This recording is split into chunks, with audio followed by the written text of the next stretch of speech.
But why, some say, the moon? Why choose this as our goal? And they may well ask, why climb the highest mountain? Why, 35 years ago, fly the Atlantic? We choose to go to the moon. We choose to go to the moon in this decade and do the other thing. Not because they are easy, but because they are hard. Because that goal will serve to organize and measure the best of our energies and skills. Because that challenge is one that we're willing to accept, one we are unwilling to postpone, and one we intend to win. We choose to go to the moon.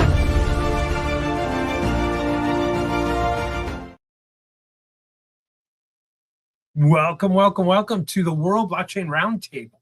I am the host today. I am, aka William.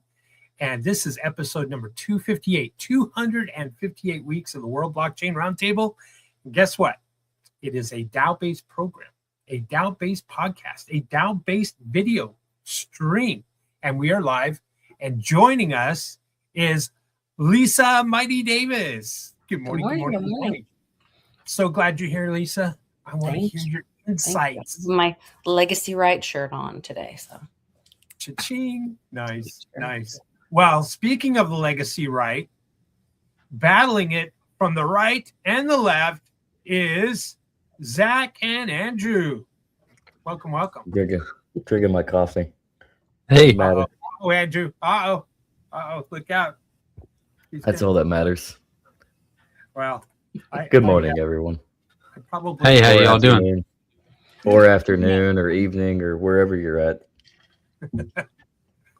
Well, the topic today is, can blockchain keep AI honest? Is artificial intelligence got an honesty problem, a trustworthy problem? I don't know. I think it's got a hallucination problem. Yeah. Right? And where did they get their data to come up with their answers? Rock has a hallucination problem. What? Nah, can't be true. I believe in AI and I believe in our government. Prove me wrong. I guess that's what we'll talk about today.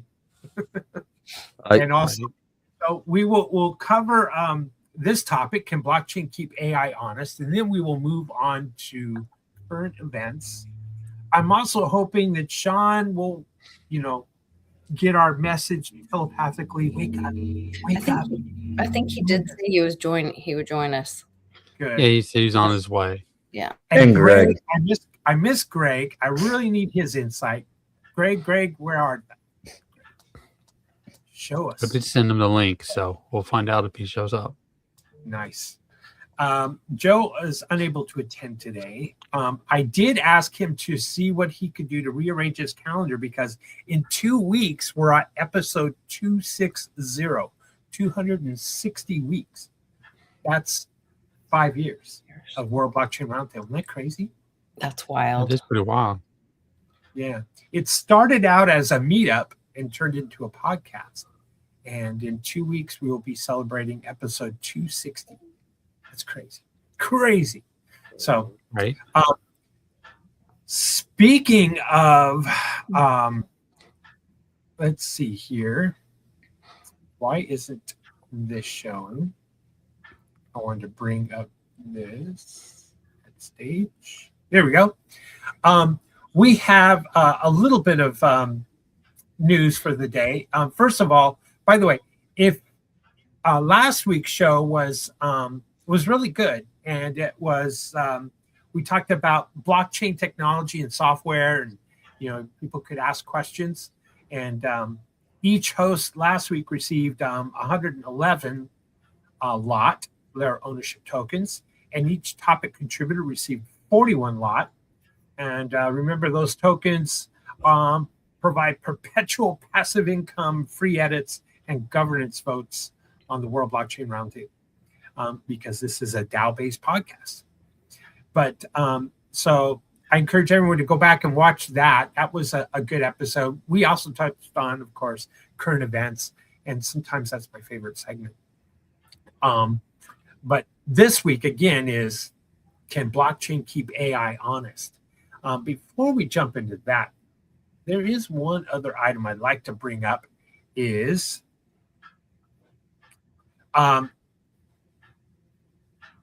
this is for the month of May. Top vote was, is crypto blockchain dead?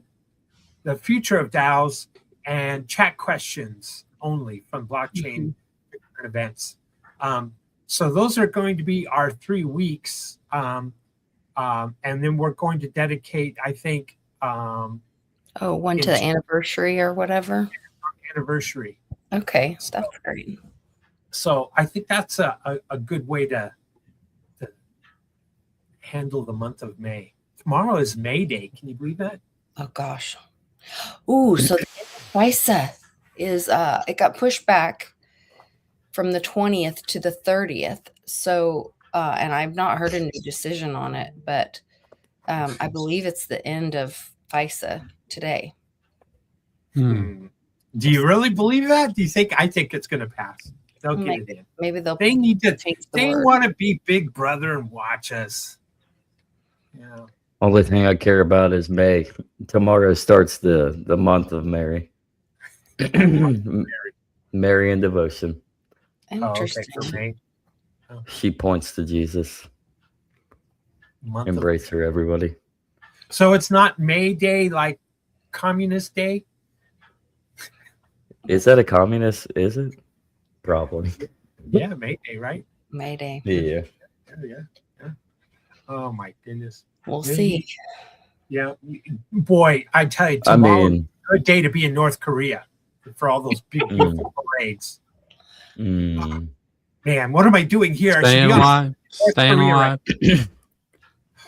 Just remember, 1917, she showed up and she predicted Russia was going to take over and consume the world with communism. If we don't, that's interesting, because Edgar Casey predicted that Russia would save the world.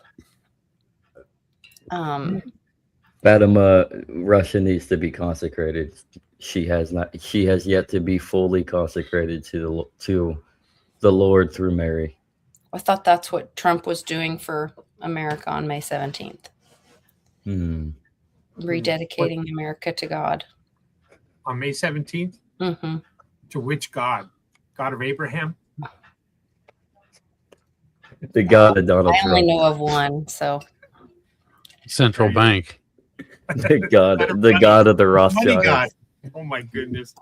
Por favor, Andrew. Por favor. Please. May 17th, that's when the is that where the new term of the Federal Reserve Chair begins? I think he's confirmed on the 15th, I believe. And his swearing will be the 17th. Trump is consecrating to, I don't know the guy's name. He's kind of weird. Well, let's move on to let's make this more of an honest conversation rather than politics. We can save that for later. Let's move into honesty, integrity, and can blockchain keep AI honest? How's that sound, everybody? Sounds good. Here's a better question. Can blockchain keep AI honest so that we can go into a theocracy? Oh my goodness. I don't know if we want theocracy. Our founding fathers didn't. I'm too old for theocracy. We got this one, and it's got a warning, abusive. And I'm going to click on it live and let us all look at this question behind. It's goofy. But before we do that, if you don't mind, I would like to go over this preface. How would you like to pronounce it? Anyway, on this whole question, this whole theme today, I posted this for us, and to try to set the stage, if you will. But it's up to the panelists how they want to handle and answer each question. But this will kind of maybe give us a foundation of what this week's theme here on World Blockchain Roundtable is all about. It says, AI systems are getting incredibly powerful, but they are also notorious for being black boxes.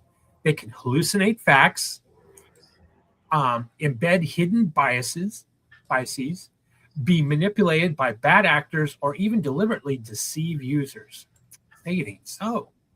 Once an AI is deployed, it's hard to prove where its training data came from, whether its outputs have been altered or it's behaving as promised. Blockchain, on the other hand, dun, dun, dun, or to the rescue, is a decentralized, or can be, immutable, sometimes is, most of the time is, tamper-proof ledger that anyone can verify. The big idea we're exploring is whether blockchain tools, data covenants tracking, smart contracts, decentralized verification, What are you doing? and I'm token live. incentives can finally give AI the transparency and accountability it currently lacks. In short, can crypto's trustless technology force AI to play fair? Or is it just hype? I thought that was, and we have another panelist here, Yes. Cat. Exactly. For those who can't see the screen, this cat Ratings. seems This is ratings. Zach. That's for ratings. It's Blockchain it's roundtable host. cat demolition. Yeah. Zach, what's the name of your cat? This is Julia Lucille. My cats have middle Julia names. Seal. Yeah, named Well, after welcome, my named after my oldest niece and Lucille Ball. Nice. Wow. She certainly loves you, and she loves the World Blockchain Roundtable, obviously. I think she just wants to she just wants to photobomb. Yeah. That's what she's doing. Yep. Purr. All right. So Kif's Crypto's got this question here. It's warning tagged as abusive. So I'm going to roll the dice here, right here, live Does on that screen. affect his? I have a question, Emperor. Does that affect his reputation score on DIN, or if you post something that has that's labeled abusive, does it affect your points or your energy or anything? Good question. She's back. There's a couple of tags that do this. The other one, these are like master tags, or they're tagged. We call them smart tags that tag the entire system, so that no matter who logs in, it will blur it if it's labeled abusive or if it's labeled not safe for work. And what happens is when someone tags something, it really doesn't go to a judge or jury to be verified if it's abusive or not, or not safe for work. It just automatically blurs it. Okay. And if a consensus is made where it was erroneously tagged as abusive or not safe for work, and there's a consensus reached by the users that says, no, this isn't abusive, and they untag it appropriately, then the posting is no longer blurred out. So if you yourself tag something as abusive or not safe for work, and consensus is met that you inappropriately tagged it, then you don't receive the matter for that tagging. We're doing the tag. Okay. Matter. Right. So as a reputational score, you could say in a way it does affect your reputation on the site, only that you're getting you're being overturned. Yeah. So your weight, then when you go to vote or whatever, you didn't gain that weight for doing That's that. correct. Okay. Now, what we want to do is we want to add the enhancement of adding reputation to that, so that if someone were to continuously tag things that aren't abusive or not safe for work erroneously, we want to provide penalties, providing that there's a consensus that's met, or the DIN-DAO has to step in here, something to that effect, because it's a DAO-based platform. Yeah. So good question. So here we go. Drum roll. I don't know what's behind this. Gives Crypto, you could be really messing with us here. All right. Look safe. Question. Rephrased.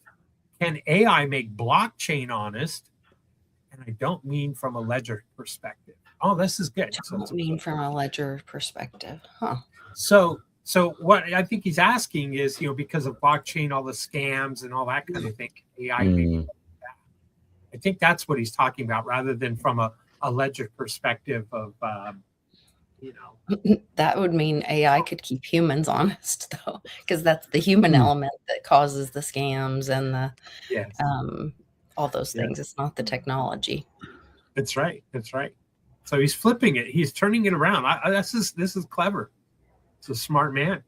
Mm-hmm. All right. Well, Lisa, you jumped in. Go ahead and finish your thoughts. I mean, I guess, like I said, I think it would have to be able to keep humans honest, and I don't know that that's accurate. I don't think that's possible. I think we're all very flawed, and there are many opportunists out there in the wild west of crypto. So, except for the emperor. yes, of course. Talking about not non-flawed humans. We had Sean just join us. Dun, dun, Sean, dun. welcome. Good morning, sir. Glad to be on the World Blockchain Roundtable. Let's get Sean's take. 258 weeks. Hello? Mic check. Can you hear me? It works. Yes. Okay. Yes. Today's theme is, keeping AI honest with blockchain. And Kif's Crypto has the first question here. He flipped it. And can AI make blockchain honest? So Lisa had a great answer. Let's just go all the way down, and then I'll finish it off. Zach, what's your thoughts? Answer Kif's Crypto's question here. I mean, AI just basically pulls from the past at the moment. So, like, it's just big old LLM. So, could it theoretically make blockchain honest? I mean, depends on how we use it and how we develop it over the generations. That's the key here. How are we going to develop it? Because I'm with Lisa on this. Like, there's a risk to everything, and there's incentives and there's trade-offs. So human beings want more bang for their buck, so to speak. So there's always going to be risks in anything that you do, any innovation that you do. So whether it's the blockchain with the human scams that are on it, or whether it's AI trying to make things possible, combining it with blockchain, we'd have to conclude on whether or not we can develop it with a partiality and an unbiased content. And as long as we're humans programming a technology, you can't get rid of the human element. So you're going to have your bad eggs. So can we make it more honest? I think we can. Because I think human beings, for the most part, I don't think human beings want to hinder each other, because they want the best. We want the best for ourselves. So in order to have the best for ourselves, we got to figure out ways to benefit each other. But I mean, yeah, it depends on how we develop it, and if we can get our incentive partiality in place. Okay. All right. Good. All right, Andrew. The other legacy. I mean, if you're going to do anything, try to keep things honest, you have to be consistent. And by being consistent, you have to show up early, and you need to get your ducks in an order. Not everyone's going to be that way. And so it really depends on who's making the AI and who's programming it and who's making the blockchain. Because you got to remember, there has been code that's been put in place for crypto and stuff like that they can freeze transactions. And that you could be working towards something for 6 months, and you not realizing that transaction could have been censored at any time, and it's all waste of momentum. So I think you got to be smart if you're going to operate on anything from a ledger point of view. You can't be risking. You have to be busy with what you're doing, and you have to be observant, and you have to just be consistent. So yeah, I think it can make it honest, but you have to think about these things in this point of view before you make a final decision on anything. Yes. Mm. John, what's your thoughts? What is my thought? Kiss Crypto needs your help. No, he He does. needs an answer to this burning question. Yeah, he has his answer already, but it's okay. I'm going to share screen. There we go. Let's pull that up.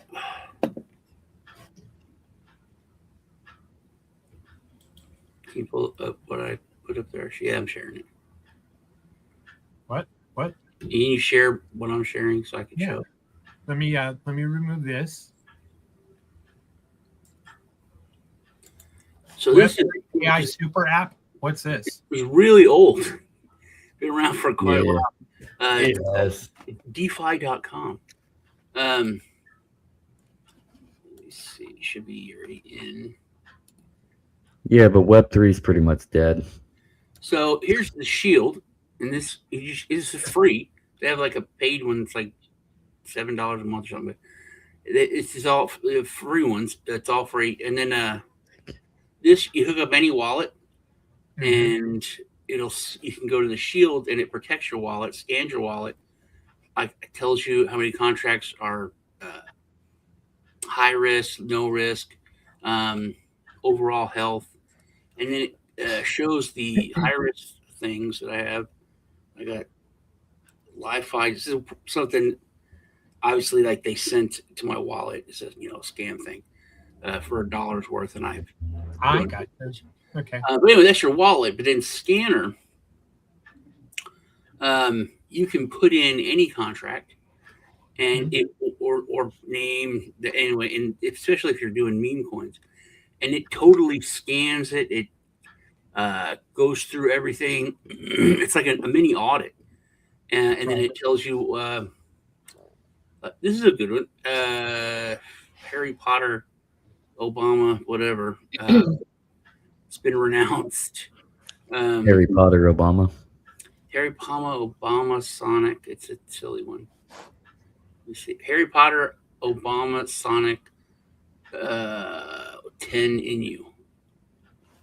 Mark cap's $22 million on it. So essentially, what we're doing here is it's got its own AI that it's reviewing the code it's and everything. It's making it simple for mom, pop, grandpa, grandma. Attention required, medium risk, high risk. Lays it all out. There's been a fee discovered within the contract, and then you can click on it, and it puts it into like regular, so you can understand what it is. Yeah, and then where the code was found. Blacklisting. Now, this used to have a lot worse score. So yeah, I do remember the site now. I never used it, but I do remember it. I checked it out a few times. Yeah, and it's free. They had Kevin O'Leary and Donald Trump Jr. connected to it like a while ago. But it's DeFi.com. They were in the beginning. Like I knew the original team.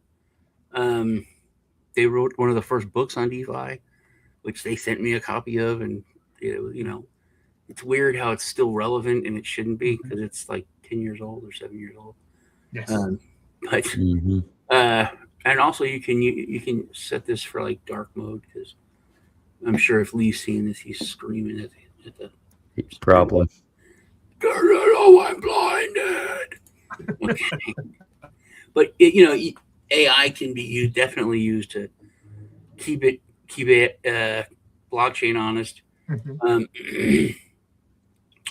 But you have to be able to trust the AI, which unfortunately means keeping it at a level of stupidity. Sure.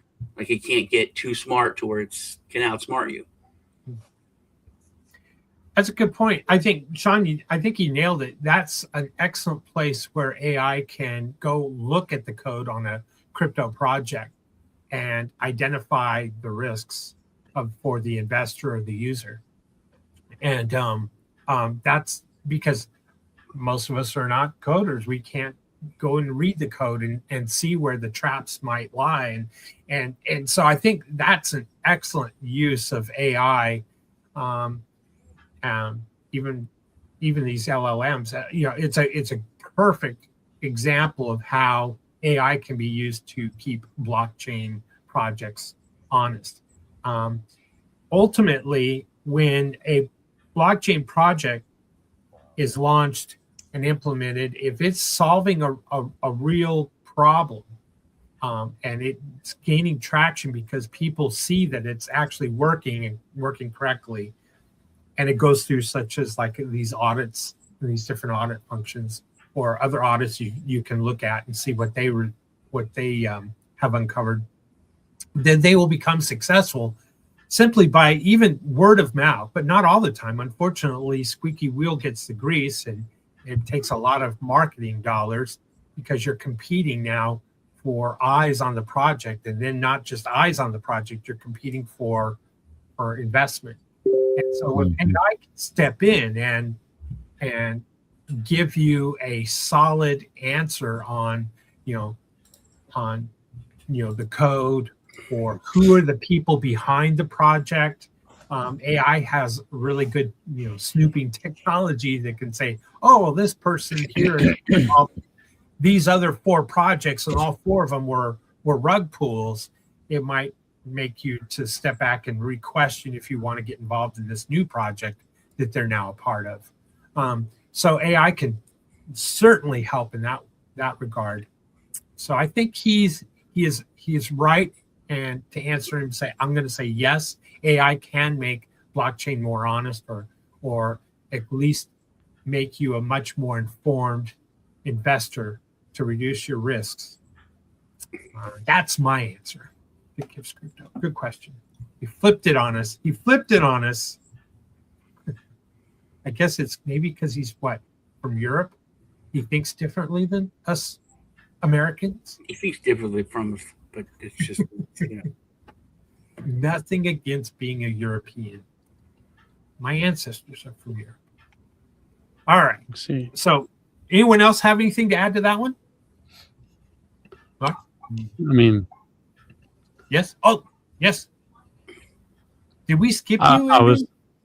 I'm No, sorry. you're fine. We heard you, but what would you want to add to that? I was just saying. I mean, I think we all pretty much answered the question. Yeah. Yeah. Thank you. All right. Here we go. Question.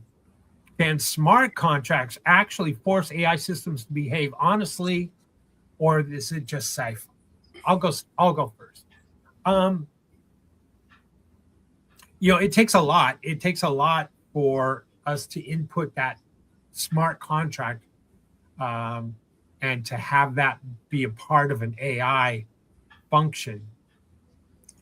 If the users demand a smart contract, the user that's going to use a particular AI tool and demand that a smart contract be put in its place as part of the process for the output, or an audit to the reverse, like we just saw how AI can audit blockchain, the reverse of a smart contract going back to verify where did this language model learn its information? Where did it gather its information? If all the information came from Reddit, let's say, and I'm picking on Reddit, and we didn't like how Reddit's,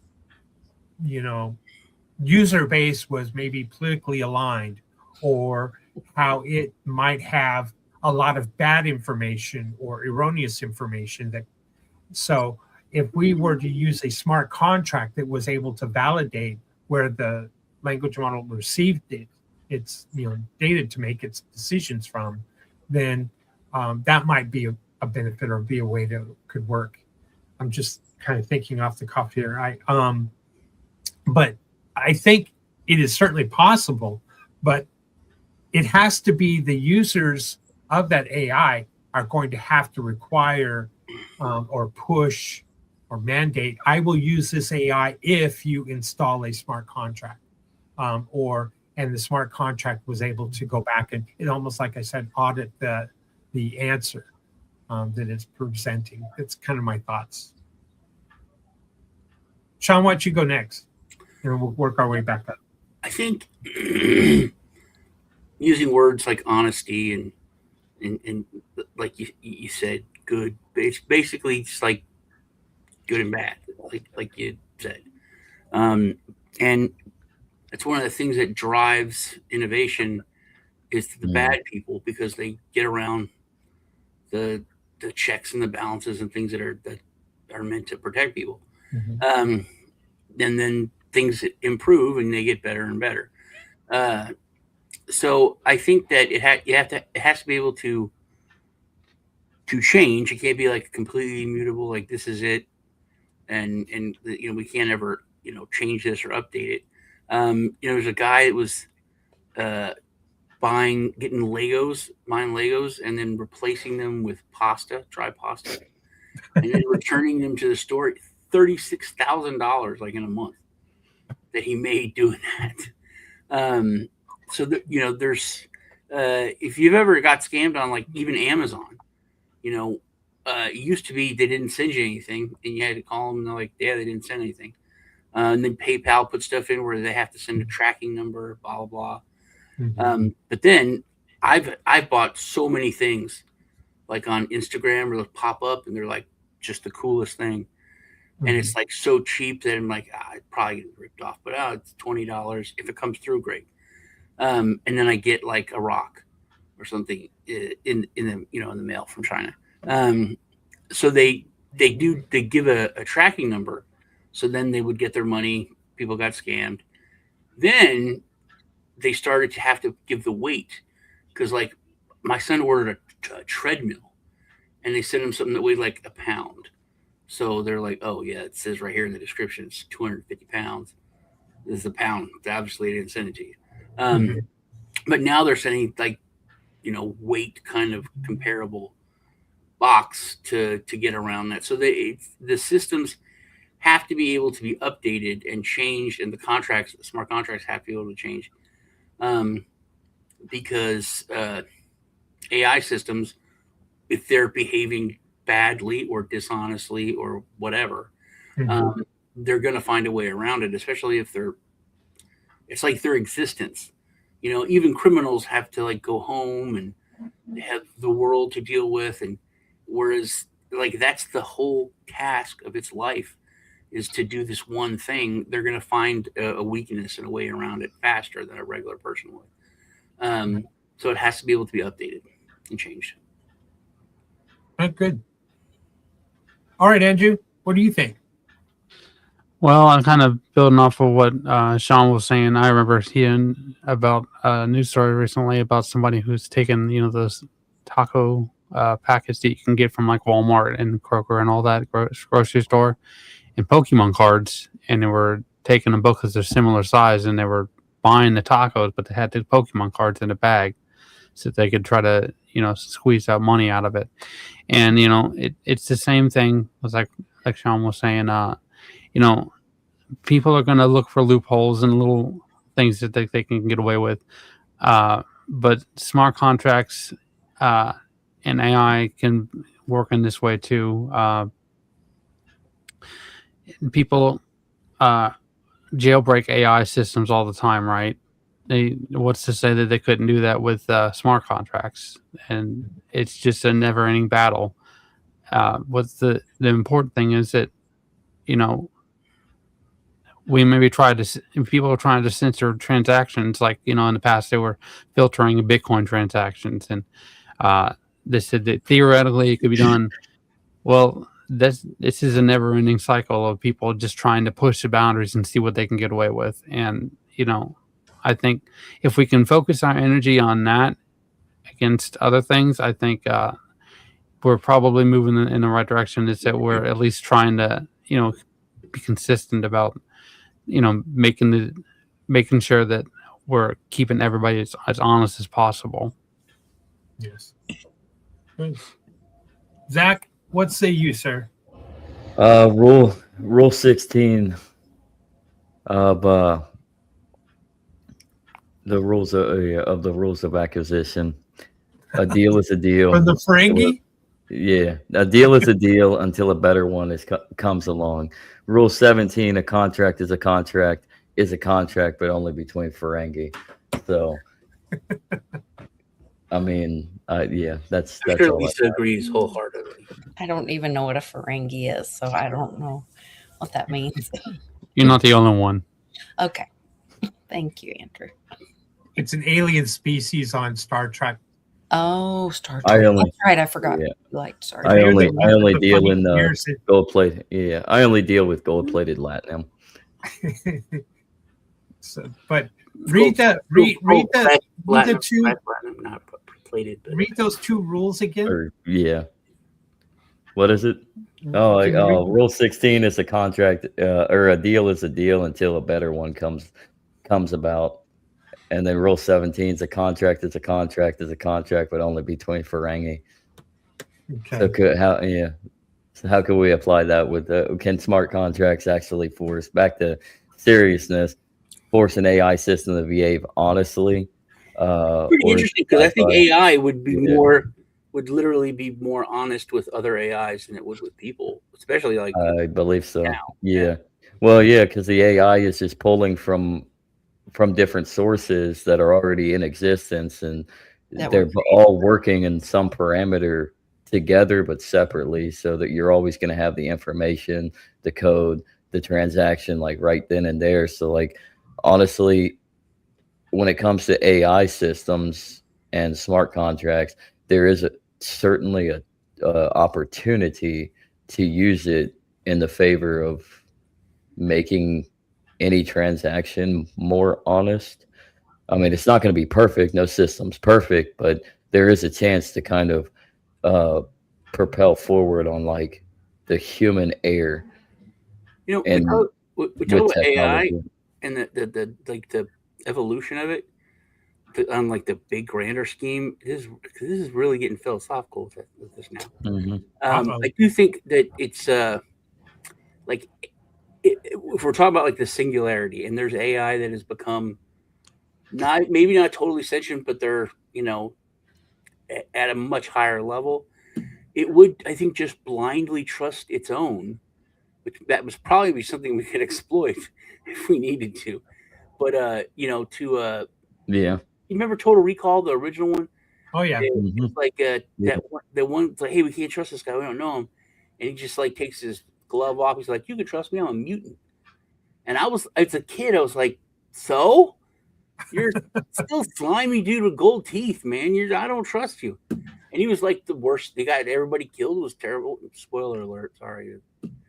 But it's that No I'll spoiler. blindly trust you, other AI, because you're like me and I want these things, so I think you're the same as me. Because we do that as people. We think we're normal and people are more like us when we could be completely. There's three of us here totally know what Ferengi are involved, but Lisa's not the weird one. She's the weird one here, but she's not the weird one. Period. You know what I mean? Mm-hmm. So it's a matter of perspective, and I think that's a big thing with AI in the evolution of it. Is that's something not a lot of people talk about, how it does work with other AIs so much faster and kind of blindly. And Andrew just doesn't know what Star Trek is because it's not Bible Black. Uh-oh. Well, Lisa, let's see. Can AI systems behave honestly? Will smart contracts help? I mean, I think it could, in theory, help validate, truth, if you want to call it that, or honesty. But it all goes back to the source. Where are you getting the source, or what is the source? And the source can be corrupt. So, like, the two things don't necessarily make it right perfect in my mind. But that's good. I'm going to add to my answer. I was thinking while we're talking here, what if there was a smart contract that had an incentive for humans to rate the answers that the AI provided? And if humans were to say, no, that's accurate, or no, that's not accurate, and the incentive, they received a token or something per the smart contract, consensus is met by those who are rating the answers, the humans rating the answers, and the smart contract is then used as kind of a reputation score or a reliability score of accuracy of the AI. That might be something that could be kind of a layer over the AI answers that we could then go back and look at and say, well, what's the human consensus on this AI answer to this issue or this problem? So that's where smart contract, tokens as a reward, the whole thing about, show me the incentive and I will show you the outcome. Well, if the incentive is to earn tokens to provide a reputation score to an AI answer, it might work. Just a thought for smart contract use there. All right. Anyone else want to add before we go on to the second to last question? Anybody? All right. Here we go. Second to last one. In a truly free market, I don't know if that really exists, can blockchain-based verification let individuals and companies keep AI honest without any government regulation? Who wants to start off with that one? Blockchain-based verification let individuals and companies keep AI honest without government. Do we need government to regulate AI to tell us keep it on? Man, see, it's a really hard question because it's kind of the cart before the horse. It's the chicken and the egg. It is a, because if we could trust the people and the corporations that are creating it, then we wouldn't need government. But we need government to keep those people in line so that they aren't bad actors in creating. You know what I mean? Mhm. So it's just like anarchy, dude. I think we are, as a race of people, like good enough yet to be able to live under the system. I'm rethinking that, by the way, but keep going. I think it's just like every civilization under 500 people, it works. Communism works, anarchy, where everything works. And once you get to a certain amount, then the good prey on their, the strong prey on the weak. The people are subjugated. They don't care about each other's fundamental rights. It all is just when it gets to a certain mass. It doesn't scale. Yeah. These systems don't scale, right? No, humans don't scale. So it's like we can completely coexist at a certain level, but once we get to so many people, everything falls apart. And the best we've come up with is like 1800s, 1700s America, where there's just like the government has to be. And that's what I think we need to focus. Like the government has to be so under a microscope and so transparent, and then great responsibility comes, or great power comes great responsibility. We have to be able to, and it's not nice. Like you have to be harder on cops than you are on other people. And it's like, but they're doing such a selfless job, and it's like, that's life, dude. Sorry, like I told last week, where I went over the railroad tracks, I should be allowed to get a warning. A cop should not be allowed to get a warning. It's something they know. It's not something the average person know. Until they get pulled over and say, hey, you got to wait till the arm is completely straight up and the lights are off before you can cross. I just thought there had to be no train and I could fit under it, John, so it has to be like that. Sean, someone could clip your answer and where you said communism works and just stop it right there. Yeah. Clip it. Clip this. Be careful. Andrew, what do you think? Yeah. Come on. Tell us. Well, I mean, a free market is all about. A free market is all about widgets, which means it's all about novelty, right? We're here creating different things because people are bored. That's just the whole motivation of the free market is that people are bored, and trying to, it's like herding cats. We lost Lisa. Yeah, I noticed. You can't just keep people online 100% of the time. They have different motivations, different passions and understandings of the world because that's how they're wired. So trying to use an AI, they call this pre-crime, I guess you could say.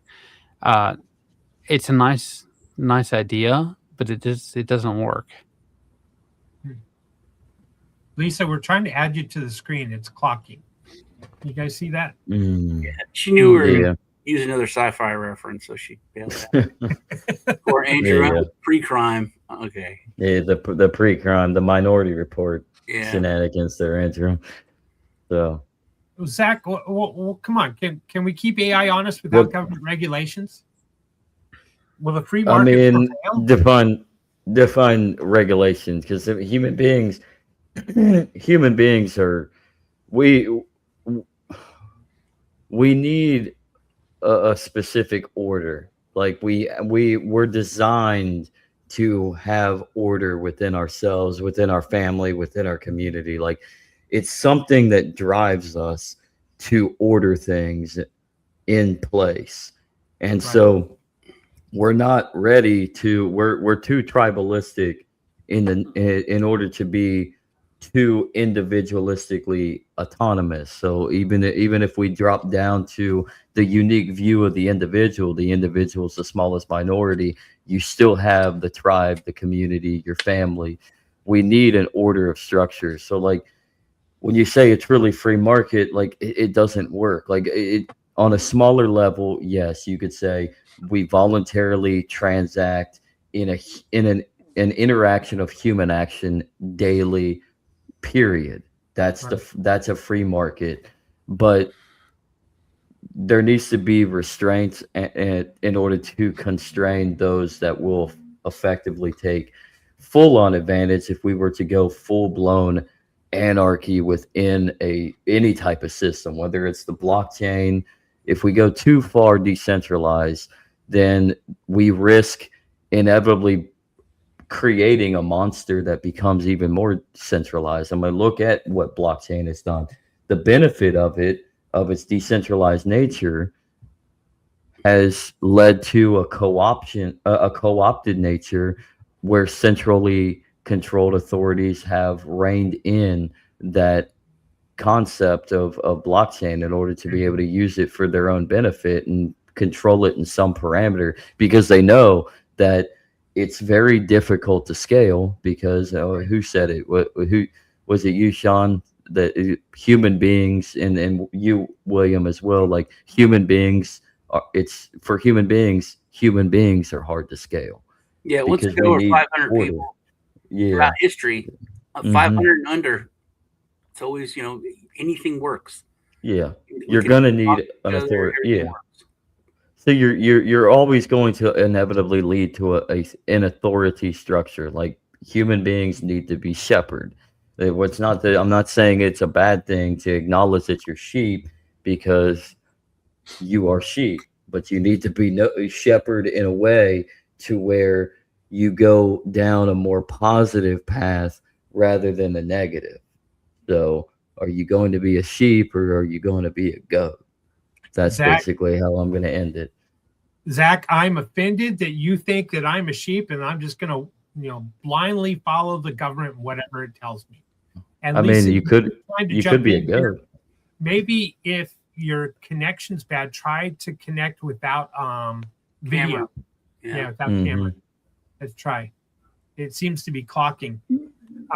Or Lisa's just playing, her own little smart contract here because she doesn't want to answer this question. Just kidding. No, the word regulation is also something you got. Like we fixed it. There were laws, and then we said you can't pass these. Only these people can pass laws, and then we came up with this regulation, which is a fucking law. You know what I mean? But because it's not law, anyone can make them now. So this is a way around the smart contract that we created, saying only these people can make laws, and we have to follow what these people say. And now they're like, oh no, we can have other people make regulations, and it works kind of like a law in every single way there is. It's just not called a law. Right. I used to think that we could regulate without regulating and let the market dictate, but the market is too chaotic in the form that it's a natural circulation of human action, that we do need to kind of have an obstacle in the way to like stop us from destroying each other. I mean, it's almost like the example, like let's use the gun example, Second Amendment nature, right? Like we have the ability to arm ourselves, but what happens when another force has better weapons? Well, then it doesn't really matter about your AR-15 with 5.56 rounds. Yeah, if the police have like end up gaining access through the military industrial complex that trickles down to to That's like, the point of the Second Amendment. yeah, We have to have it's access to the military-industrial complex. exactly, yeah, like you would It have has it, to be like a we level. ourselves need to be implemented within that. So like, how do you, yeah, but how do you manage, how do you make it to that point? There's always going to be somebody that has more power, more might, more Theoretically, manpower that they can get I should be able to behind. go to my neighbors and say, "Hey, Frank, Hmm. Bill, I think we should all pitch in and get in the old Russian tank." That way, if the cops or whoever the authoritarians come with their tank, we have a tank. It's older, but it's a tank or some kind of Exactly. artillery. That's a kind of an That's option, but because of regulation, there's a lot Mhm. of stuff that has to be taken out. You can buy an old Russian tank. It used to That's be why I'm telling a lot easier. I'm telling Andrew we need to jump on the old black market and try to get some try to get some cheap nuclear codes from North Korea. Well, let me throw my 2 cents here into this answer. But before I do, I'm sorry, Lisa, you're having internet connection issues. Please join us in the chat when you can. Mhm. Or at least try on your phone. That would probably work. Yeah, that's Yeah. yeah.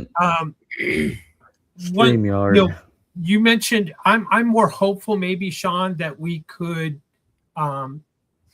we can scale anarchy beyond 500 people, and I'm hopeful that that will happen, and that it can be done. I think it has been done in the past, in different ways. But if we truly respect each other's property and we agree to the non-aggression principle, then I think we will have peace, and we will, there'll be more love in the world, shall we say. And we are certainly capable of that as humans, and can scale anarchy, replace anarchy, have government be replaced by anarchy. Anarchy just means no rulers. It's not the guy in the black hoodie that's destroying property. Not chaos. Yeah, it's not chaos either. It's a choice of who we wish to associate with. A neighborhood, a community, is an example, or even well, I'm getting off on a tangent. My point here, I guess is, can AI be kept honest without government regulation? I'm going to step further and say it's actually kind of a moot question or moot point, because I believe that the AI technocracy potential is real, and Silicon Valley wants to replace government with AI as it becomes more AGI, artificial general intelligence, or super AGI, and they will have that power, and be able to wield that power of super intelligence, those who are in control of these AI models. And that's what's scary, because they will put themselves and make government subjugate to their whims. And I think that's the concern I have. And so, can government regulate it would mean it would require government to have control of the on-off switch. And I think that these power elites that are building these AI systems and these AI data centers, I don't think they're going to give that power up or that control back to the people or to the government to be able to control the on-off switches. It's a race. It's kind of like an arms race, but it's an arms race for super AI. And that's what we're up against, which really is going to go into our last question, which has to do with people. But so hopefully a free market will, prevail. Now, on the flip side, we could see a wonderful outcome where we fall into the next, not fall into, we grow and evolve into a post-labor economy. That is very possible. Who knows what our future holds, but that would be more of a free market. I think, you can really boil this down to one thing. Can the law, can code risk novelty? And to illustrate this, I have a kind of a good example. We've all been to the grocery store, right? And they got the little car corrals. Some people put the car corrals back. Some people carts back in the corrals, and some people order liberty. They just put it. They'll put it out in the parking lot somewhere. Some people take them home with them. Do you think a grocery people store take carts home? Some people have. Some people are homeless and they take them with them off property. Homeless people, yeah. Some people are kids and they like to race them, and they like to race them, especially the scooters. Do you think, a private business like a grocery store will stay in business if they hire somebody to stand outside and follow people around and make sure that they put their cart in the corral every time? No, I think his point is just do it. They just do it. Andrew, have you ever heard of cart narcs? Well, I'm not particularly, but I'm just saying. Cart narcs is the dude's making shitloads of money. He goes to all over the country, and there's a lot of other like YouTube channels of the people that do it. And he just goes and embarrasses the shit out of people that don't put the cart back. And he goes, hey, mister, hey, wee. It's the funniest thing because he does it really loud. Wee. He goes, hey there, why didn't you put that cart back? Look, it's like 8 feet from that. Why didn't you do that? And they're like, what? And he embarrasses the shit out of them. And he puts like magnets on their car. I'm a piece of shit, but nicer. I don't care about carts.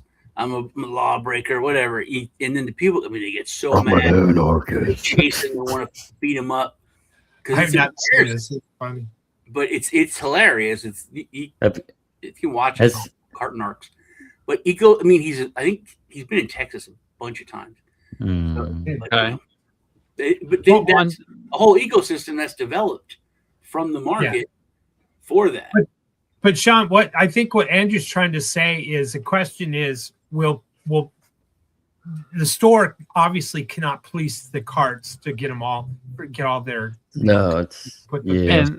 but we as a society, kind of have a respect for the property and the kindness out of our heart for the next individual. As I say, to keep some order, majority of the carts do go back into the cart rack. There will be some people who will fall online so hard and so be so stiff about this and enforce it so much that they will start losing customers about it. And eventually they'll have to start closing stores because they can't afford to keep doing this. And that's what happened in the Soviet Union, is that it became so stiff and so rigid that they couldn't maintain the governing structure. In the United States, it was the complete opposite, is that we have freedoms, and if you break the law, you go to jail, but that costs money. And in order to maintain the cost of that, they inflate the money to pay for the bill in the present at the expense of the stability of the money in the future. And you can really kind of see how that really would, that dichotomy, that divergence versus convergence really works with when you're talking about what the law is. Sure.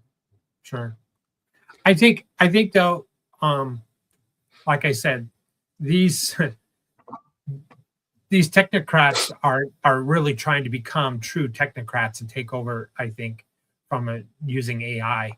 And it's a race for that power.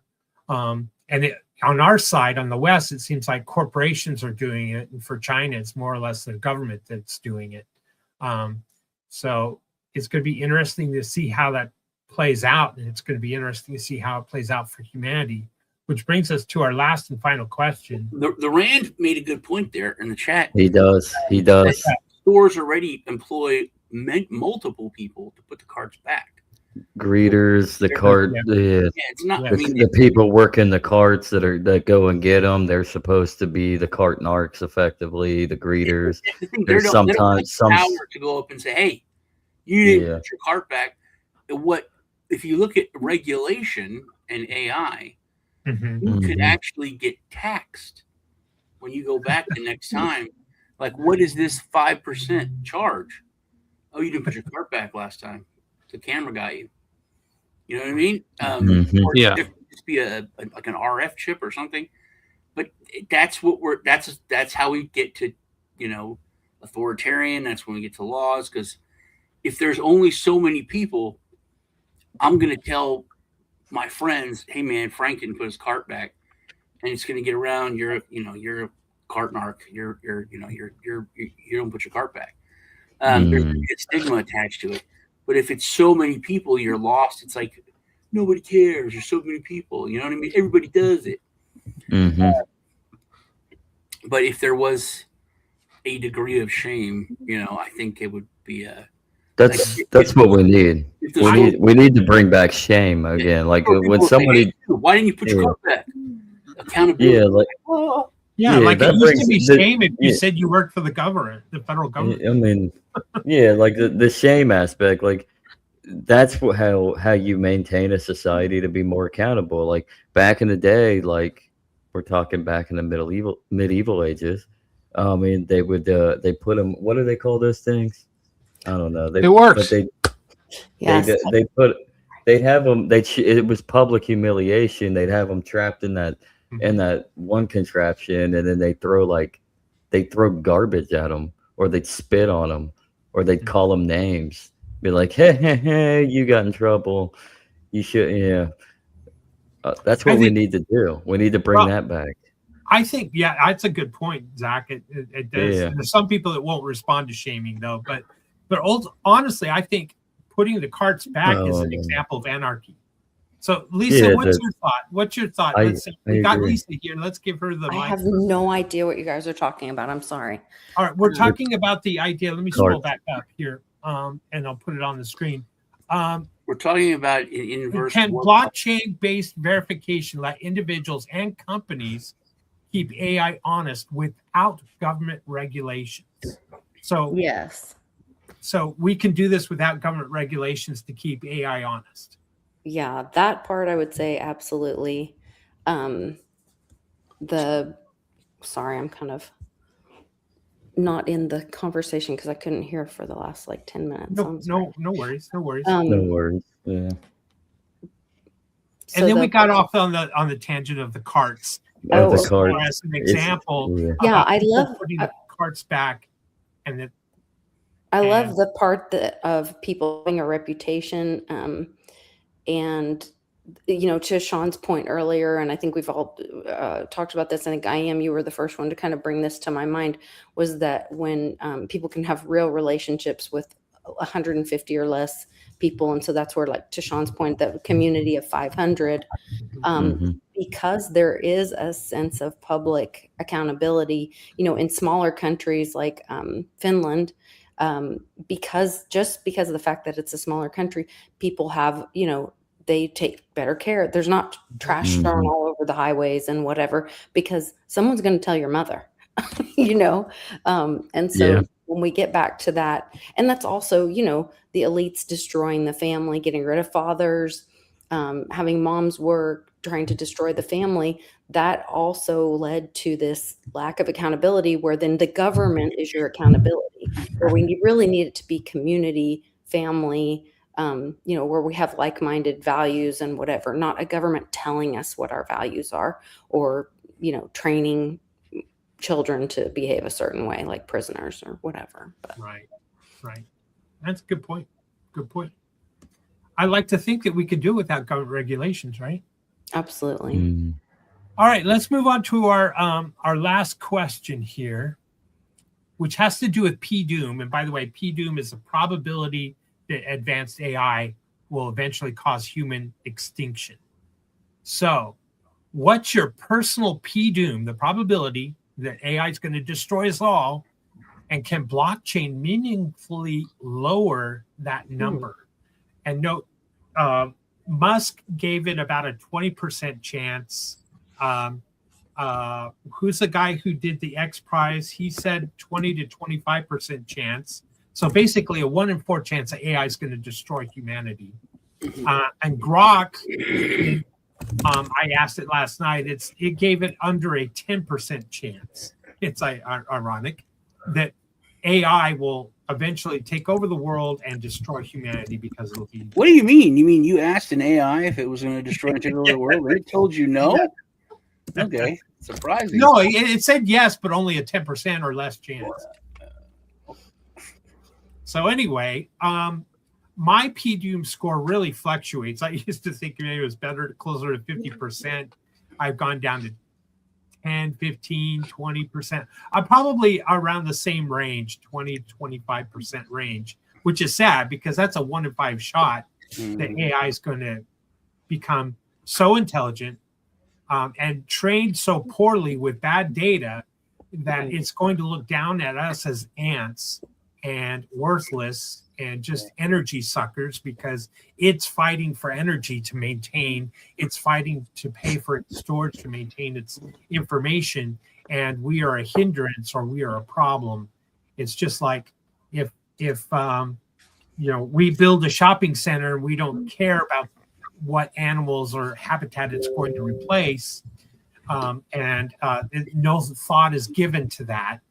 Maybe that's a bad example because Isn't that the scenario of Matrix, the movie? Yeah, it's along the same line. Yes, or Terminator. William, I'll give my answer, but I want to ask you a question. Sure. Do you believe that there's been ancient civilizations on Earth? Atlantis, like other, things that are hidden, just Tartaria, whatever. Do you believe that's happened? I believe that there's technology that's been in the past. I think that there's a doom cycle of about every 10, 12,000 years. It wipes us out, like that's what I believe that too. And it's a pole shift. And so what happens is it's kind of like right now, if there was a massive CME, it would knock out all electronics. It would knock out the grid. At least 2/3 of the U.S. population would probably die, within a few months. More. And it would put us I back asked Copilot. And so, William, I think the past there's very probable that there was technology that was out there that has been lost, and it's rebuilt, and it's been lost and rebuilt over and over again. So if you believe that, how could you believe that there's only a 10% chance that there's something? My point is, I believe it's 101% that it's happened already, that we've already been here, we've already done this. And there's not to get too sci-fi, but there's a theory that aliens 100% real, not just real, but it's like commonplace. There's this huge community. It's like the United Federation of Planets. But that they're like two different kinds of life. One, wonderful, peaceful, work together, anarchist life. Okay. And there's other people or other beings that are aggressive, adversarial, competitive, all that kind of thing. And they move technologically quicker, but they get to a certain point. They can maybe even get off the planet sometimes, but they can't get too far because they destroy themselves. And so they're kept in check. And suppose like one time, all these other races helped one race, one of those races that was like us, close, not the worst, not great, helped them, and then they almost destroyed all the races and took over the the galaxy. Right. So there's that theory that like all of us kind of people and worse, they're kept in check because they destroy each other once they get to a certain level. So I think it is going to be destroyed. We're going to destroy ourselves, and it's going to happen. It's happened before. It'll just happen again, and then that's our cycle. It could be a race. It's a race to order too. I mean, life on our planet is chaotic, and they call it chaos. But in an all-knowing, mind of God, then there is no chaos. It's all in order in God's view, or it's not chaotic. How do you say that? We don't. How do you say that after God gave free will, though? Well, I'm agnostic to that perspective of a deity or God, but I do. I kind of, my pendulum goes both ways, but still trying to figure it out myself. So I guess God gave free will, because if he didn't, we would just be automatons. And how can you love? Or how do you prove your self-worth? That sounds nice and all, but it's gay. My question is, how do you say it can't be chaos? There has to be order. If there's God, there has to be order. But God gave you free will. He kind of washed his hands. He's like, you're 18, guys. You're on your own. I paid for everything. I paid for your school. Here's a car. Oh, like a loving father. Give it a try. You know what I mean? Let's see what you do. That's what free will was, I think. Or was religion created to answer the unanswerable questions? Who knows? But I guess let me just go back to this blockchain question. Great point.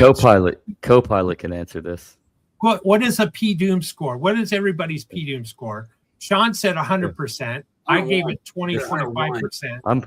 I'm going to go with Copilot, because Copilot, I'm going to read off my synthesized evidence-based answer, and like Copilot labeled off a 2025 analysis of RAND. It gave me one in 10 experts put a risk of 25% or more, and 1% believe a risk is 75% plus. A 2024 survey of 2,778 AI experts found a median 5% chance that AI could cause human extinction or permanent disempowerment. And then this is where Copilot actually, Copilot said some leading researchers like Hinton, Bengio, Altman, Musk, who are in the AI field, developing their AI LLMs, warn of 10 to 20%. So around your margin, William. But then here is what Copilot said.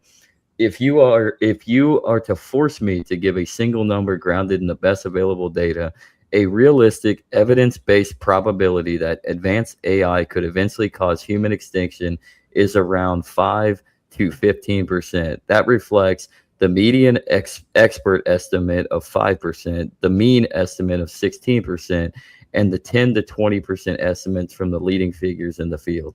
So even Copilot says there's certainly a possibility.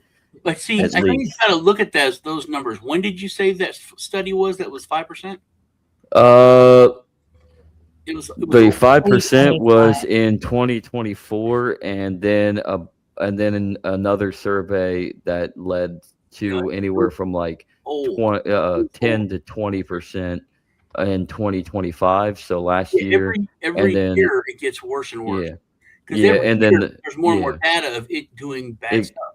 Exactly, and and then there were two surveys that it wrote off for 2025. One said that 1 in 10 experts of like 2,000 said approximately about 10%, and then it spouted off another data point for another survey that says there's anywhere between 25 and 75%. But if you just look at the last year, the numbers are going to be way out of whack. That's like me saying, hey, if you get in a car, your chance of getting an accident are only 1% or 0.5% or whatever. If I'm going back to like 1901 and looking at all the accidents, when there was only so many cars, it's going to skew that. So you've got to look at that correct data. And and there's something that no one can argue with. Every year that number goes up. Every year the experts say more and more. And it's like it's like 3 to 5 years. It's going up 10%, 5%. So theoretically, in like 3 years, it should be around 50%, just based from everybody. Who knows? And next year it'll be at 150%. So my answer, I'm gonna say, we're gonna be wiped off the face of the planet in 4 years tops. Wow. Human beings All right, will not Andrew, exist. and then Lisa. I need your P Doom scores. I mean, do you want to go first, Lisa? Or do you want me to go? No, you go ahead. Okay. My answer could be relatively low, less than 5%. This kind of sounds like people are like, "Oh my God, the computers are the devil." My grandma was like that. It is the devil. I realize that. I'm just saying this. There's a lot of You just temptation. said you AI. realized I want to get I this number. realize Less than 5%. less than 5%.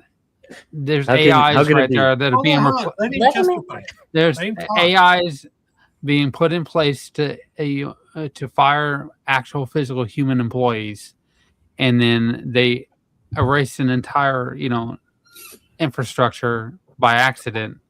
And then the people, I saw this on X earlier.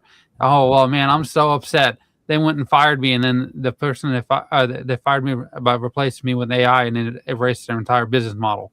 No, there's not anywhere near it's possible, but not probable that something like this happens. Or is it probable but not possible? that's what Andrew is. He's saying, yeah. I mean, you're being silly, but it's so obvious to most people. And Andrew's like, it's probable, but not possible. It's I like his optimism. Lisa, what's your P Doom score? I agree with Andrew, and not only because, but there's so many times. Okay, we're saying we'd be wiped off the earth. We even mentioned the pole shifts. They have happened in the past. Yeah. This is true, but humanity always comes back. And just like, we used to think, we were so busy, and then washing machines came along. Oh God, what are we going to do? Well, we just made up some more shit for us to do and keep us busy. This is not going to be the destruction of humanity. It's going to be movement to, like you talk about, I am the post-labor economy that will be in a whole. It's an industrial revolution on the scale of AI, but it doesn't end humanity. I will pinpoint. I said that I think I see humans being destroyed in 4 years, but I'd like to change my answer. I don't agree that it's AI. Before you do, I think a lot of experts say that that's the time frame. I don't know if you do that. Well, I think it's 4 years from now from AI generated nukes. We're gonna have AI generate the nuclear codes all across the world, and I think that might get us. That's why I say we might. I don't know how many times that we've seen this, but going back to sci-fi, there's so many things that have been laid out over the past 100 years in film and books, and a real sci-fi is based in science. You know what I mean? And then that's why so many things come to fruition. You watch old Star Trek. I mean, there's communicators, there's iPads, there's flat screen TVs.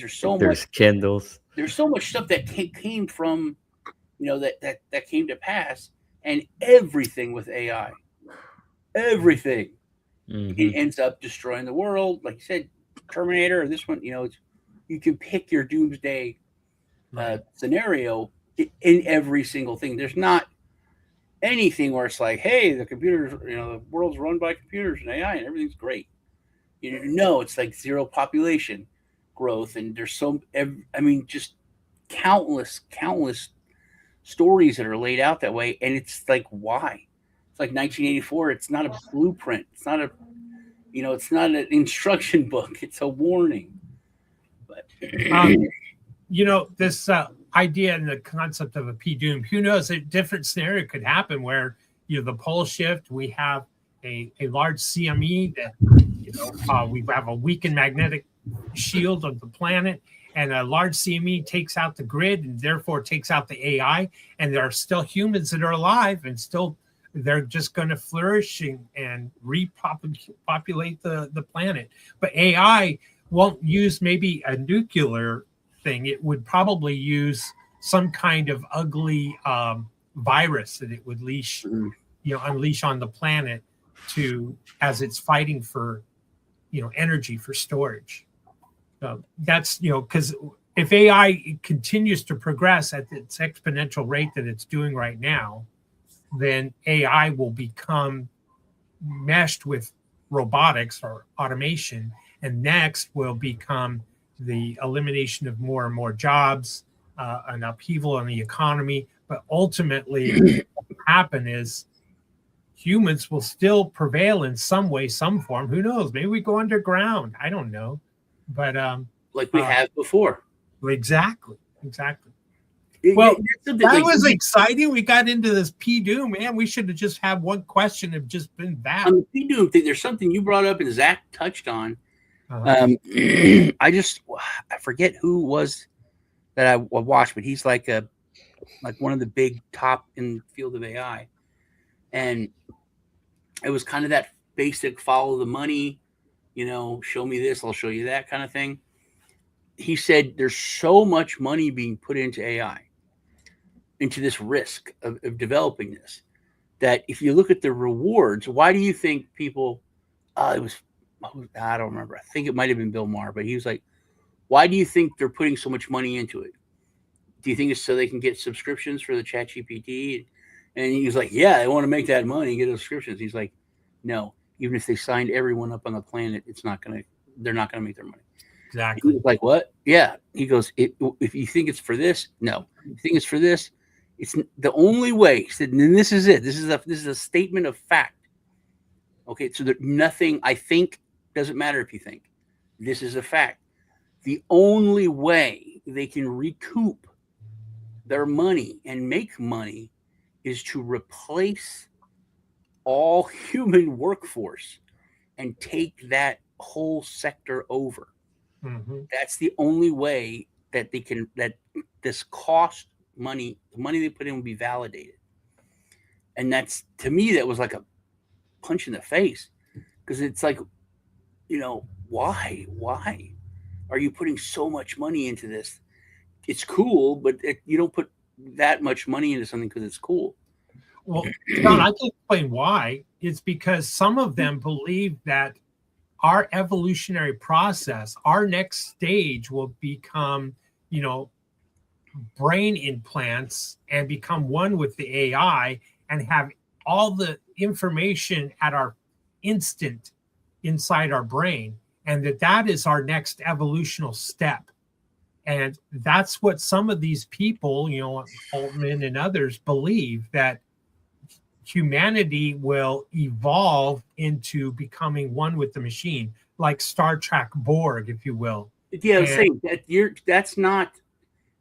is that evolution? Well, they would argue it is, and others would argue it's not. Yeah, I would say that's assimilation. It's a new species, is what they're saying. They're defining AI as a species, and humans will procreate with the AI, creating a new species, another new species.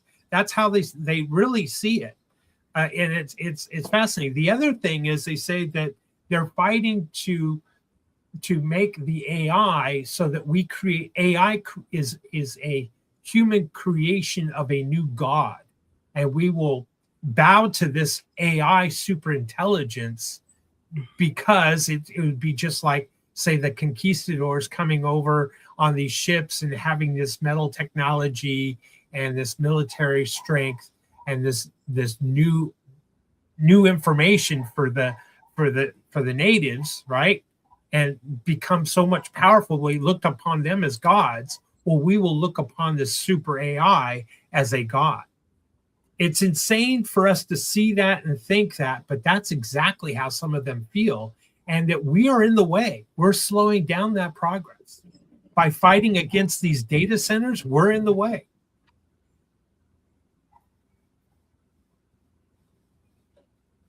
Am I frozen? Is it me? No. Had the mic drop moment that we're in the way.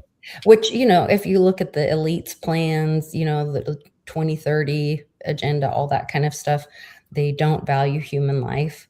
And so that's why everything from our food to our clothing or trying to, stop. They value human life, Lisa. They just don't value yours. They're humans. You know what I mean? Right. Like, Yeah. They think there should be their kids many. are humans. Well Their friends are said. humans. We value them. Yeah. They're just bad people. Yes. And why aren't we getting rid of them? Yeah. Yeah. Well, who knows? There are some people that say, "Well, we can't get this solar CME here fast enough."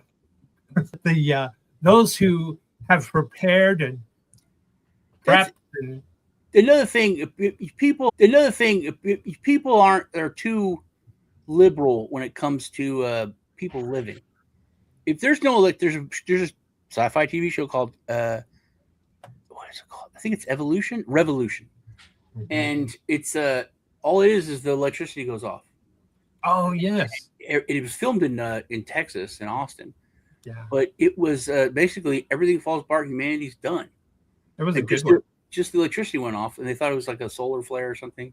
That's the twist. It's not. Mm-hmm. But what is it? Zombieland does a good job. Mm-hmm. There's so many people that you think, oh, this guy's a pretty fit, strong guy, but he's taken 5 prescriptions because if he doesn't get them, he's going to die. Mm-hmm. And those prescriptions are gone. If there's any kind of problem, how many people use BiPAP machines when they sleep? Done. You're dead. There's no electricity. Right. Think about that. I mean, it's like I have to sleep with this machine or else I might die. Chances are a lot of those people are going to die. I'm probably going to be dead faster than anyone. If there's no technology, you got no prescriptions, you got no BiPAP, you got no, if your oxygen's low, you got no oxygen. There's so many things that if there is any kind of, shit hits the fan scenario, you're dead. You're gone. And it's people think that, oh, it'll be fine. But if you're dependent on anything, you're not going to be fine. Well, our food system, wouldn't sustain. You have to look for other stuff that to replace what you're dependent on. Like Lisa, I mean, there's lots of stuff. I've drank mushroom coffee and so many different. Nothing works. It's all like 90% of it's bunk. But there's a lot of stuff that works. For antibiotic, Lisa's talking about oregano oil, mm-hmm. And it works really good as a form of antibiotic, and it's ridiculously cheap. Mm-hmm. You just order it on Amazon, and then but you can also make it if you have grow oregano. Mm-hmm. But that's the thing. We have to, if you want to survive in one of those shit hit the fan scenarios, if you're dependent on any kind of medication or anything or technology, you've got to have some kind of battery backup. You can run your BiPAP or else you die, and people don't think about that. They just think about, I got some food. It's not just food and water, It's food and water for the, but that's why people lived till they were 35 before. And it didn't go much further. 40 was really super old. Life has an amazing way to fight for its own survival, right? And I think we as humans have gone through these 6,000 and 12,000 year cycles that prove that we can handle it, and we are robust creatures, or animals, if you will, and can handle that and progress. And it's very possible that each time we progress and we get knocked down, we keep progressing faster and faster, and then we get knocked down again, but we're getting to higher peaks each time. I'm thinking of the Bitcoin price chart. I thought you were chumbawambaing. I'll get down, but I'll get up again. Yeah. Oh, that's a good one. Yeah. I think we have. I'm more optimistic that way. I don't know if the mark of the beast that's in Revelations, if that is an example of CBDCs, an example of an AI prophecy. I don't know, but only time will tell, right? We might live to see it, or we might live to see a large solar blast that, as our magnetic pole is changing, and which is weakening our shield against the sun. And we're seeing all kinds of, bizarre things in the sky that, our ancestors long time ago, drew on rocks. So, petroglyph. I can't speak. Anyway, we've seen that in the past. So, and as humanity, and we recorded that on rocks, and we're going to see those things again, maybe in our lifetime, or we're already starting to see it. I think these things called sprites, they're very unique phenomena. They look kind of like lightning in the sky, but it's red, but it's like fingers coming down. And some people said that they didn't exist, even though the ancient ones would carve it on a rock in a cave or something. And now we're starting to see them again. And it's because our shield is weakening against the sun. Is that like with the cycles too?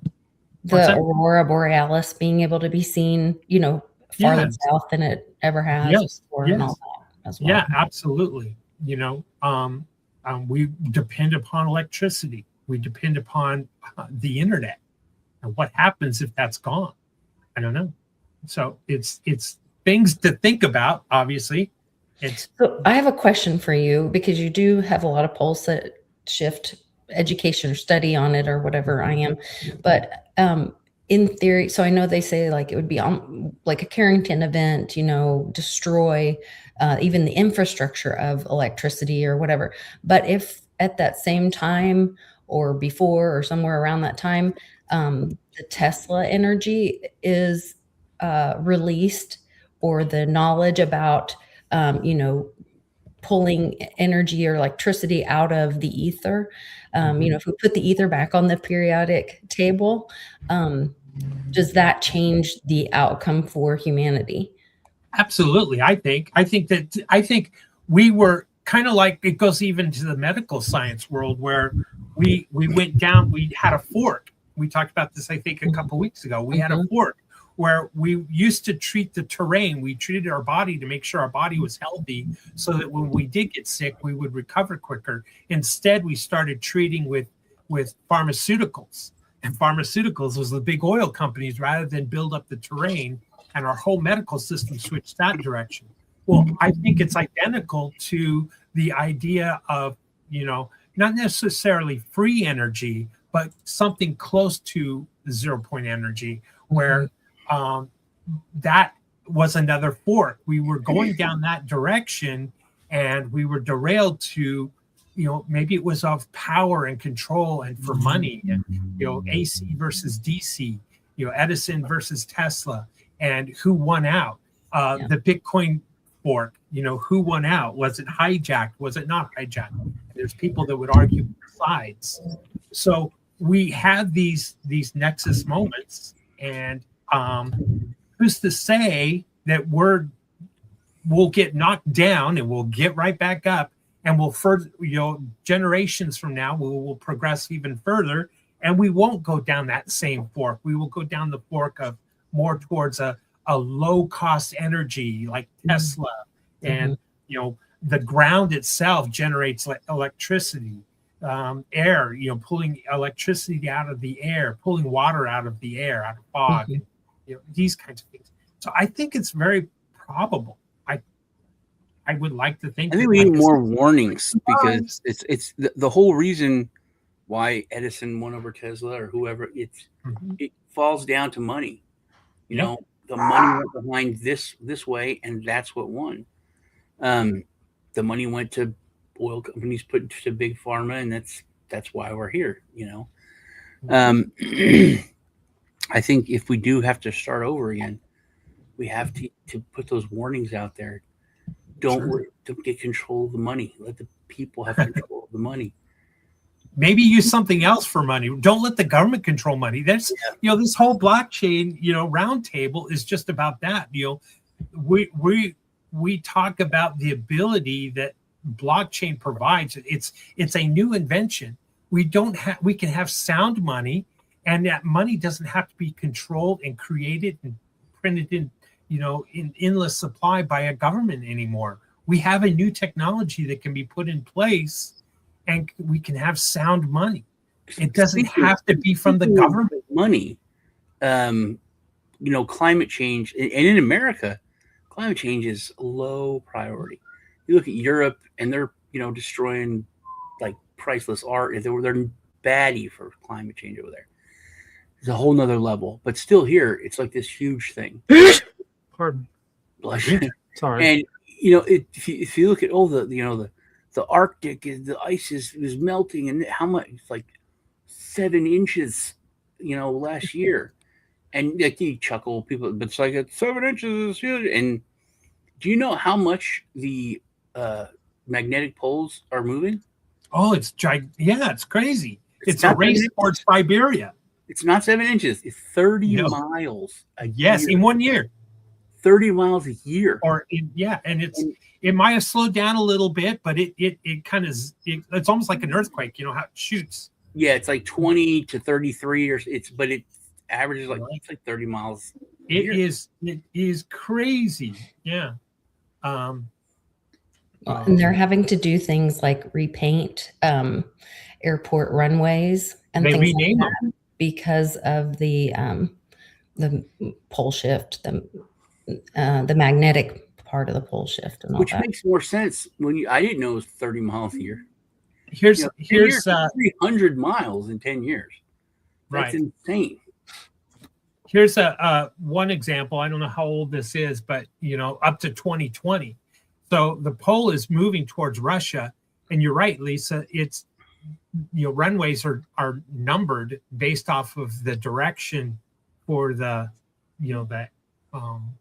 whatever the magnetic pole, right? And our magnetic pole is shifting. It doesn't mean that the whole Earth is shifting. It's just that the magnetic pole is shifting, and we can measure that shift and record that shift by the minerals in the rocks.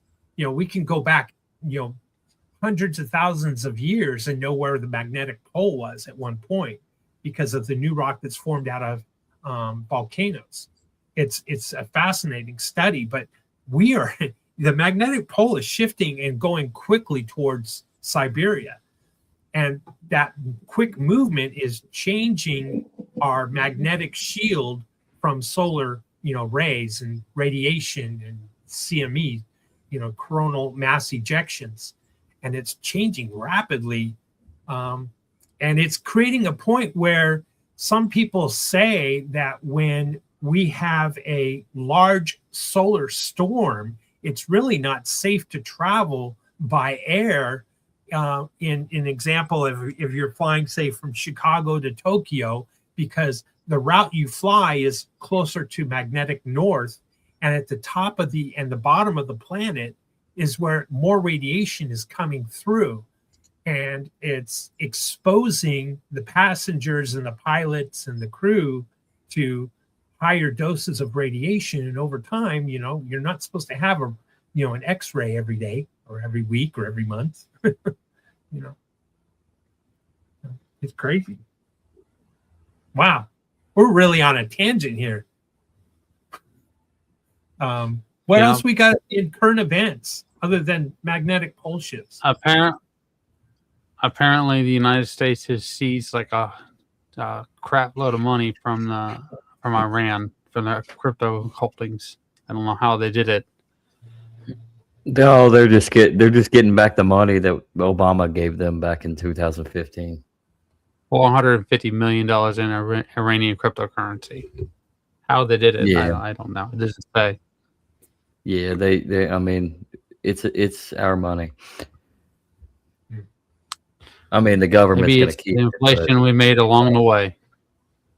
Y'all, I don't know if y'all saw the show me and Lisa did, but I said which you were talking about robotics and AI, but so there's the Pentagon put out their budget request like 3 weeks ago, and which is not it's kind of a boring thing, but there was this old program called Replicator under Biden, which was for drone research and development, and they were going to scrap it, but Trump came in and changed the name to DAWG, DAWG, Drone Warfare Automated something group. So, but the request for that program has went up by like 25,000%.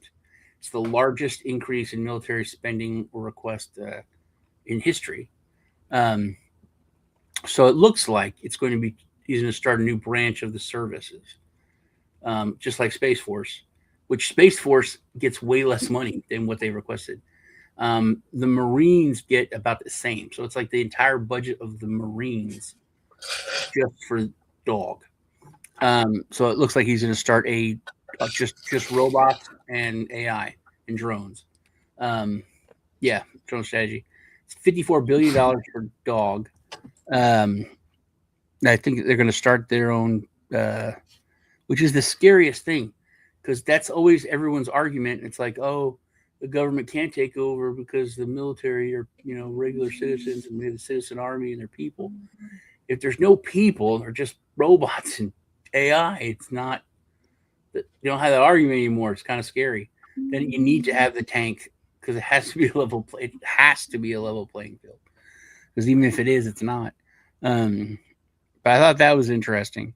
Because that touches on our AI point and blockchain point about, we're giving AI the permission to kill humans because we don't align with them politically or their nation state or whatever.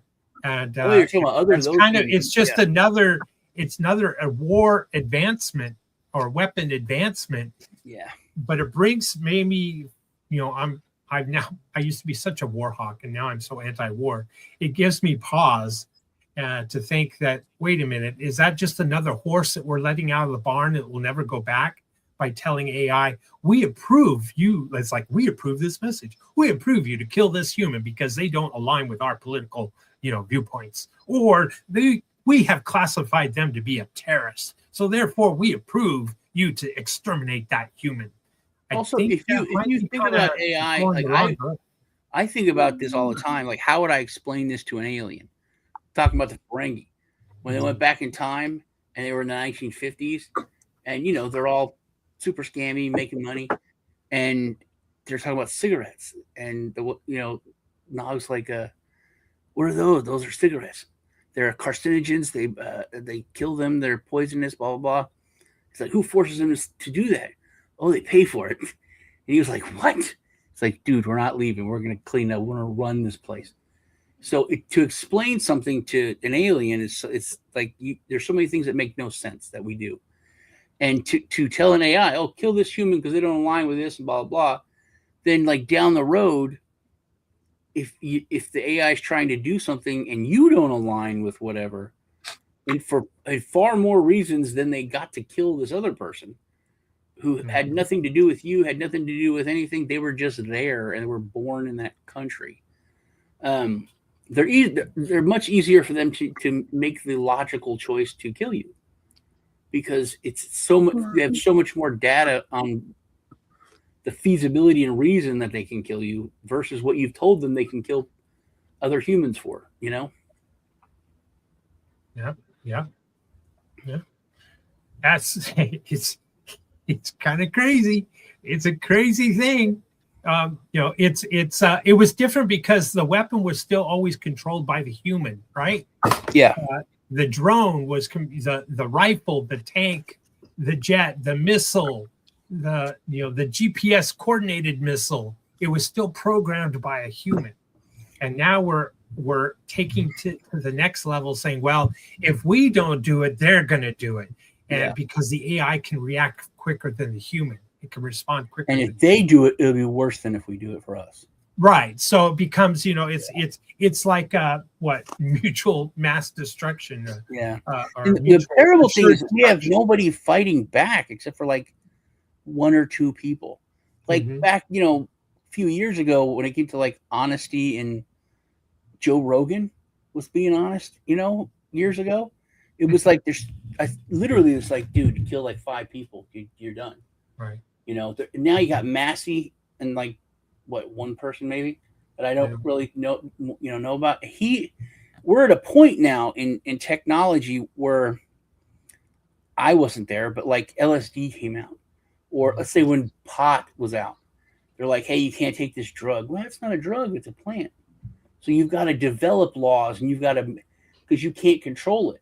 So the government is allowing a lot of these robots with the dogs that Dana put in there, because they're not people. So like, the laws don't apply to that because it's not a person. And AI is not a person. So they're making decisions just based on data, and basically they're getting around the smart contract. They're getting around the law, like I said, and we have to catch up with that. Sure. It's going to have to fall if it's going to work for like the Department of Justice or the police or whatever. It's going to have the same rules. Well, we know that AIs are talking to themselves, and they're leaving us out of the conversation. They're talking in a language that we don't understand. So if one AI has been given the permission, like I said, the horse let out of the barn, that's given the permission to kill a human, and it talks with another AI that happens to be working in a biological lab and says, well, you were given permission to kill humans? Well, could I then generate this virus that is, will kill humans? It's got a 99% kill rate. Well, maybe I should release it because you were given that permission. Should I be given that permission? And these are two AIs talking. Who's to say that couldn't happen? Or if you're an AI working over here and you're given a task, even if you're a bad AI and you're given a bad task to kill a certain amount of people or get rid of a certain amount of people, and the other AI, you say, hey, can I have that virus so that I can make my job easier and more efficient?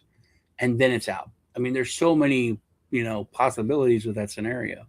There's a term, I forget it, but it's like called the paperclip, a scenario for AI. And if you gave a bunch of AI or its agents to say, your purpose is to produce as many paper clips as possible at the cheapest rate possible with the least amount of energy, and there's no limit to how many paper clips you are to make. And this AI agent goes out and does it. Next thing you know, it's creating data centers and energy centers to generate more energy, and it's circumventing the supply chains to deliver more metal so it can create more paper clips. And before you know it, we can't turn this thing off, and it's doing anything and everything possible, including eliminating humans because it's draining on energy that it is needed to generate and create more paper clips. So it's going to the nth level, the nth degree to create paper clips because that was the command we gave it. And it doesn't know what humans are. It has no emotions. So if I turn off the energy and people die, that's okay because I've been given the task to create paper. I think humans don't understand that because we don't think that way.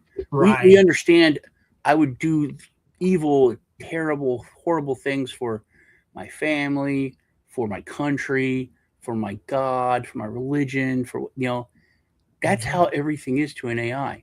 You have to make paper clips. That's literally like, I will die for this to get this task done.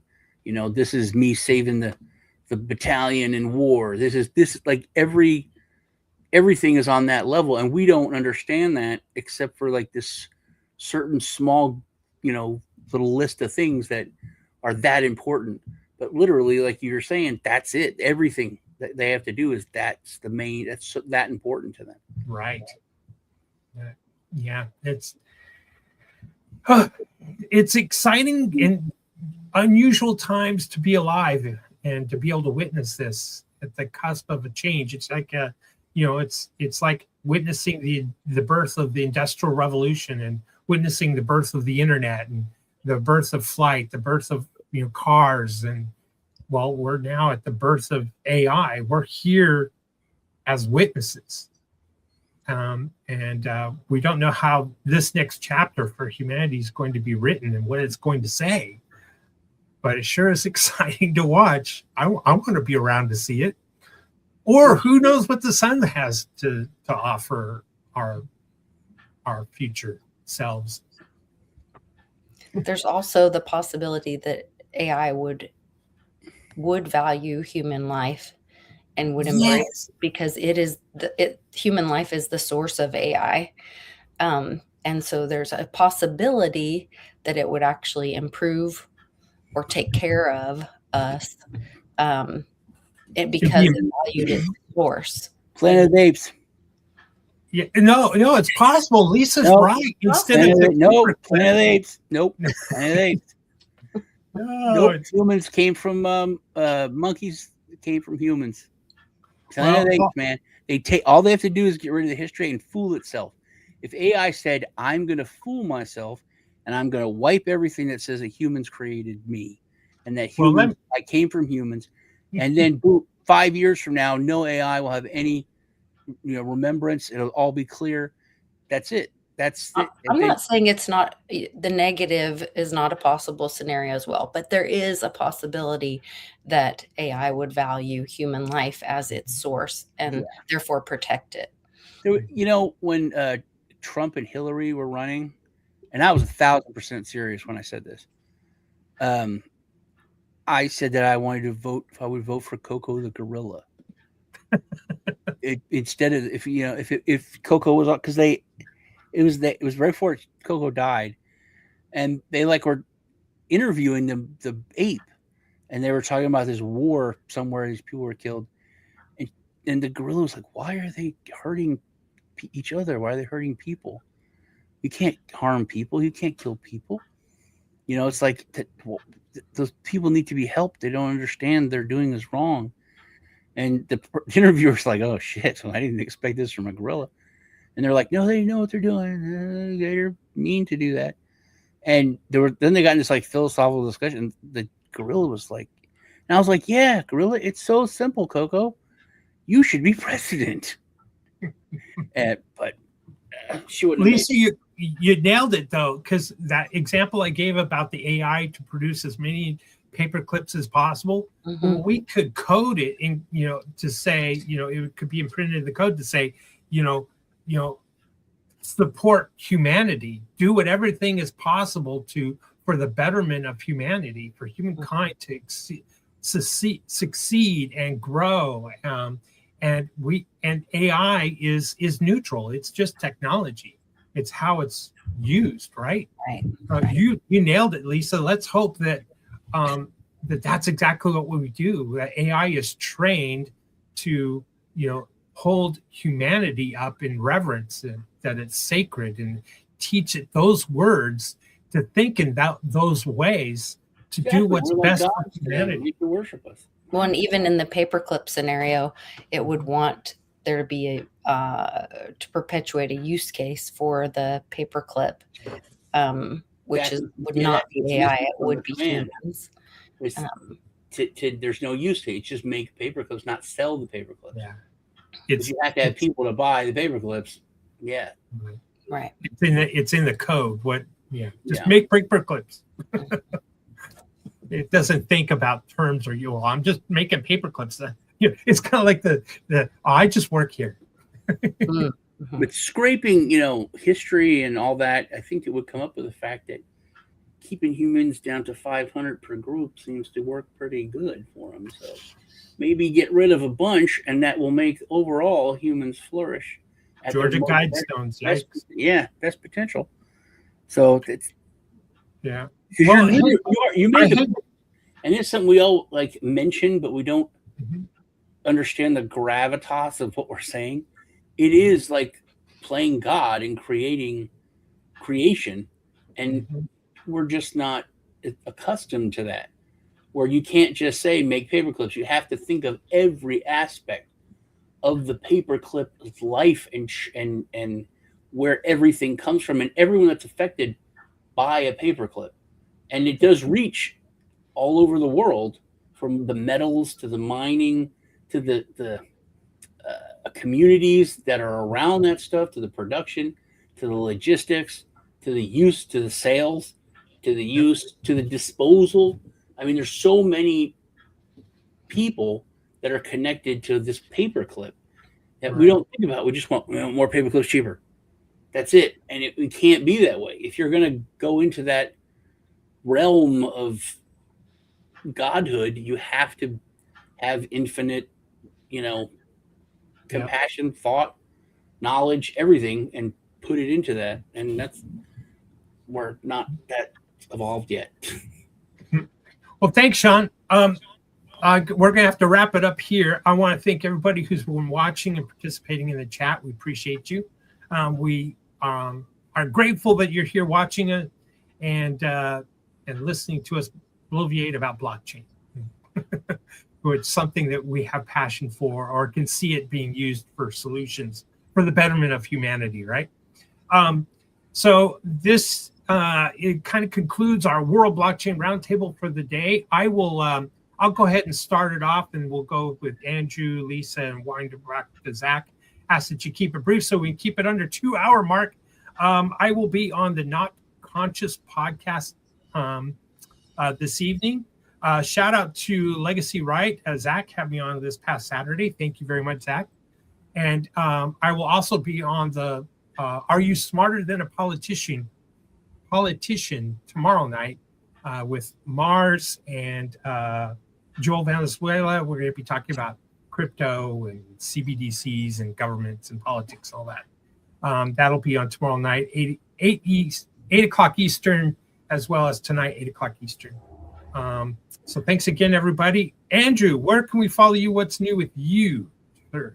Hey, join us tomorrow. We're going to have an episode. I'm not entirely sure what time Zach wants to do it. I think it's probably going to be in the morning. But we've been doing it on Saturday lately, but we'll have to doing it tomorrow morning, and it'll be a lot of fun. So as long as Zach's up to it. And it'll be Saturday. Okay. Oh, Saturday. Saturday it is. Thank you, Lisa, for supporting our shirt, and we're enjoying it whenever you guys join us. So thank you very much. Thank you, Lisa. Well, I had a really big treat last Friday. I was joined by JB Sleer, and we talked about AI. Actually, and he's actually using AI to debunk history and specifically the timeline. It's really interesting. So I hope to have him on again, and we'll talk about some more things. But it was a really interesting chat about using AI in that way. So, and then Sean and I, of course, on Tuesdays for our Truth Tuesday.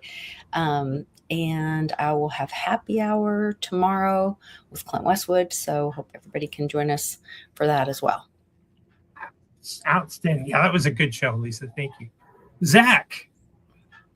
We lost Sean. We lost Sean. Where did Sean go? He'll be back. I don't know. But yeah, just check out the Legacy Ride on Saturday morning. Check out last week's episode all across the podcast spiel. Everywhere you get podcasts on YouTube, like and subscribe to this, like and subscribe to everybody else. And check out my Substack, Illogical Theology, if you'd like to dive into a little bit of history, philosophy, epistemology, and theology. All right. Super. All right. Sean, where can we follow you? What's new? YouTube and Twitters and Instagrams. So Sean. Also, I got an interview tomorrow morning. I'll be putting out. And checking Lisa out on Tuesdays. Super. Thanks. Again, thank you everybody for watching. And next week we will talk about, is crypto blockchain dead? Dun, dun, dun. So join us next week for that show. Again, thank you everybody for watching. Give us a like and share wherever you're watching it, and we will see you next week. America's not the government, people. The America is you. It is the Grand fucking Canyon, the Rocky Mountains, the deserts of the Southwest, the Pacific fucking Ocean, the Atlantic fucking Ocean. It is the grandest continent. And what the fuck have you people done? You have turned yourself into sheep, every goddamn one of you.